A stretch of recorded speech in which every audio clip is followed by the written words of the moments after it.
every issue is a women's issue. Every issue that working people in this country face typically affects women more.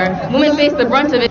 So today we're going to discuss this issue. We have a number of fighters in this struggle on many different issues, and they're going to come and discuss it today, and then we're going to march. It doesn't matter how poor you are, it doesn't matter how hungry you are, or any of that. If you've got the political will to struggle for your people, you can overcome anything. The women of Honduras have been fighting a lot. They have died. Some women have offered their blood. Women have been raped, brutally attacked, psychologically abused. We're talking about sexual abuse, horrible abuses that women have withstood. But it's all for the liberation of their country, for the return to the constitutional order in Honduras, for real democracy, for justice for all, and for peace. God bless all women of the world. God bless the women of Honduras. Viva la resistencia, now and forever. They're trying to make it a crime for women to have an abortion. What is an abortion? Abortion is health care. Health care is a right. You have to write 2 checks, one for your health insurance and one for your rider. While the right wing has tried to end Roe v. Wade, they have not been able to dismantle it. Palestine! Free, free Palestine! Palestine! Free, free Palestine! Palestine! Free, free Palestine! 60% of the thousands of people who leave my country every day are women and go to overseas countries and are exploited and remain vulnerable as migrant workers. Without the Philippine state, or with the Philippine state really washing their hands off from these migrant workers when remittances have been keeping the Philippines alive. Here in America, what is affecting us now is the immigration, the deportation of immigrants from America. We cannot talk about violence against women without reminding or remembering our women who have been deported and separated from their children because of immigration irregularities in the country. Beautiful day to fight for women's rights, right? Yay! We're with Build On.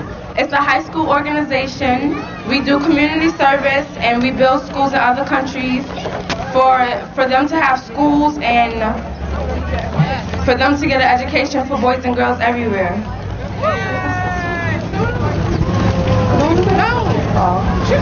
Well, I've never been to a rally before, but it feels really good to come out here and fight for women's rights.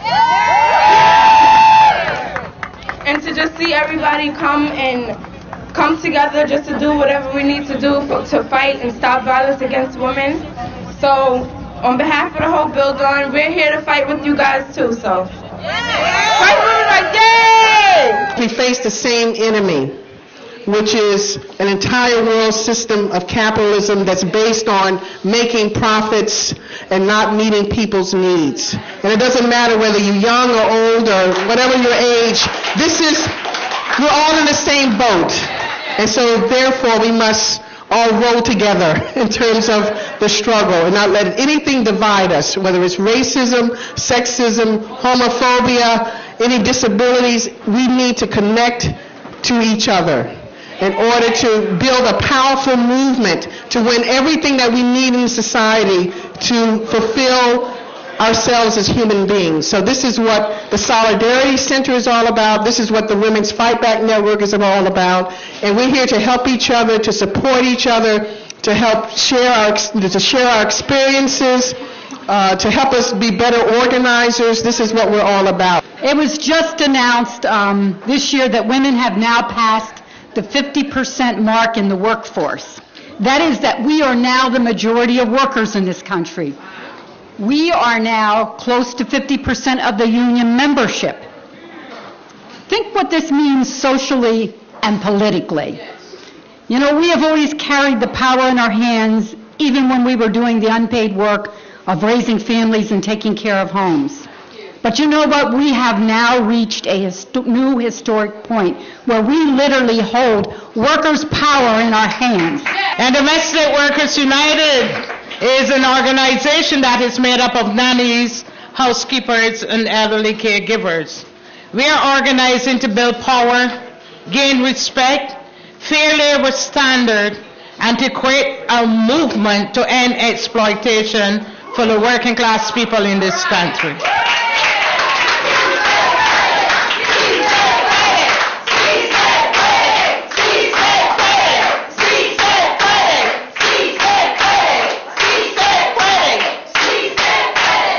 Haiti is a great country. We, against all odds, against Napoleon's army now, the little pipsqueak who think that he owned the world, we kick his butt out and became independent.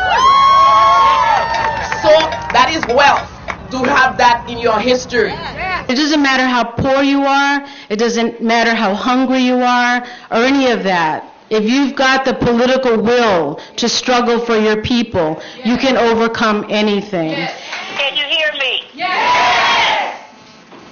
Okay, this is Jeribu Hill, and I'm extending solidarity messages to you all the way from the Mississippi Delta to New York City.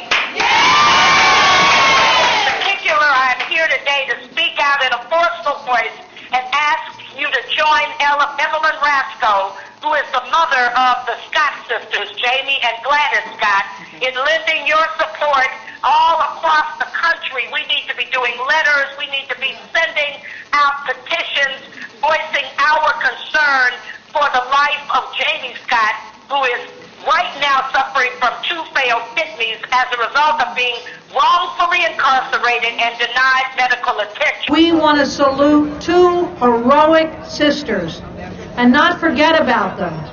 I'm talking about people's lawyer Lynn Stewart, 70 years old, in prison for the crime of issuing a press release for her client, who is a blind, disabled man held in solitary confinement and charged with terrorism. It's all about creating a climate of fear. We want to talk about Sister Dr. Athia Siddiqui. Really, a doctor, a scientist, educated in U.S. schools, who was kidnapped in Pakistan, held in secret detention for 5 years, her 3 children missing and taken from her, and then convicted right here in federal court in New York City on absolutely no evidence whatsoever, not a fingerprint, not a shred of evidence, except a climate of fear. Inside the Bank of America and all the banks, what's in there? Our money. Whose money? Our money. There's not 1 penny, not 1 cent, not $1 that was created by the bankers.